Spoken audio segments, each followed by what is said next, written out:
राधा मेरी स्वामिनी मैं राधे तेरी दास, जन्म जन्म मोहि दीजियो श्री वृंदावन को वास। राधे राधे भक्तों, स्वागत है आप सभी का आपके अपने चैनल श्री किशोरी दासी में। आज इस वीडियो में मैं कार्तिक मास महात्म्य का 28वां अध्याय सुनाने जा रही हूँ। आप सभी ध्यान पूर्वक सुने। धर्मदत्त ने पूछा, हे देवगण, जय और विजय ने अपने पूर्व जन्म में ऐसा कौन सा पुण्य किया था जिससे भगवान विष्णु का रूप धारण करके वह उनके द्वारपाल हुए। गणों ने कहा, प्राचीन काल में तृण बिंदु की पुत्री देवहूति से कर्दम्ब ऋषि द्वारा केवल देखने मात्र से ही दो सुंदर बालक उत्पन्न हुए। उनमें से बड़े का नाम जय और छोटे का नाम अजय हुआ। बाद में देवहूति के गर्भ से कपिल देव जी भी हुए।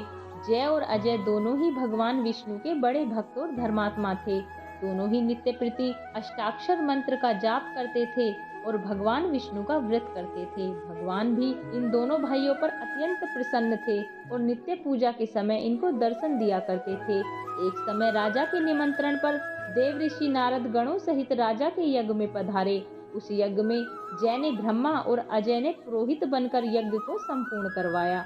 यज्ञ की विधि पूर्वक समाप्ति हुई। मारुत राजा ने जय और अजय को बहुत सा धन दिया। वह दक्षिणा लेकर दोनों भाई अपने आश्रम में वापिस आए।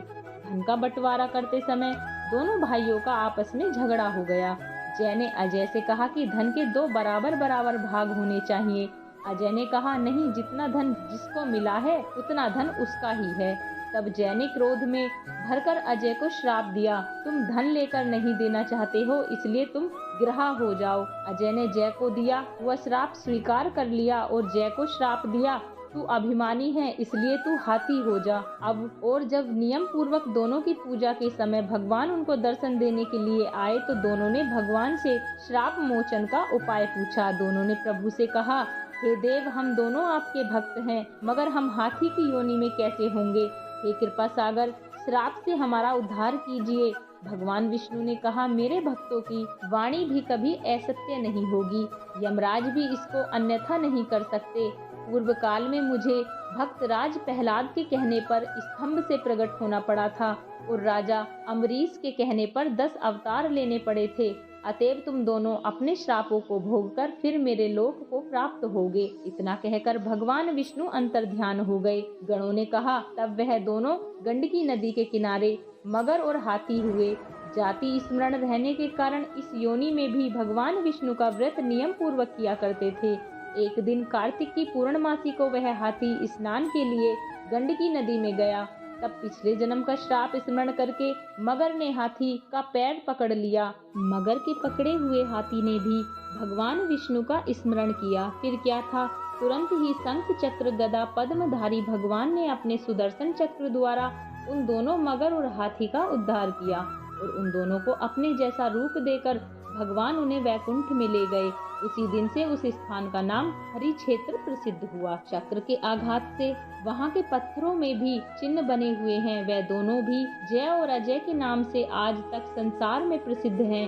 हे विप्र, आपने भगवान विष्णु के द्वारपालों के संबंध में जो प्रश्न किया था उसका विस्तृत उत्तर मैंने दे दिया है। इसलिए हे द्विज, तुम भी ईर्षा और द्वेष को त्याग कर नित्य भगवान विष्णु का व्रत करो।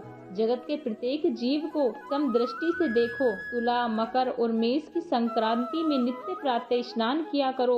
एकादशी व्रत किया करो। तुलसी वन की रक्षा किया करो। गो ब्राह्मण वैष्णवों की सेवा के लिए हर समय तैयार रहा करो। व्रत करने वालों को मसूर, कांची, बैंगन के साग का कदापि प्रयोग नहीं करना चाहिए। हे धर्मदत्त, ऐसा करने पर तुम शरीर त्याग के पश्चात हम लोगों के समान गति पाओगे। भगवान विष्णु को प्रसन्न करने वाले इस व्रत के समान फल देने वाला तीर्थ, दान और यज्ञ दूसरा और कोई नहीं है। हे विप्र, तुम धन्य हो क्योंकि तुमने विष्णु भगवान को प्रसन्न करने वाला व्रत किया है और जिसका आधा फल तुमने इस कलहा को दिया है, उसके फल स्वरूप हम कलहा को वैकुंठ में लिए जा रहे हैं। नारद जी ने राजा पृथु से कहा, राजन, इस प्रकार धर्मदत्त को विष्णु भक्ति का उपदेश देकर कलहा को साथ लेकर विष्णु के पार्षद वैकुंठ को चले गए।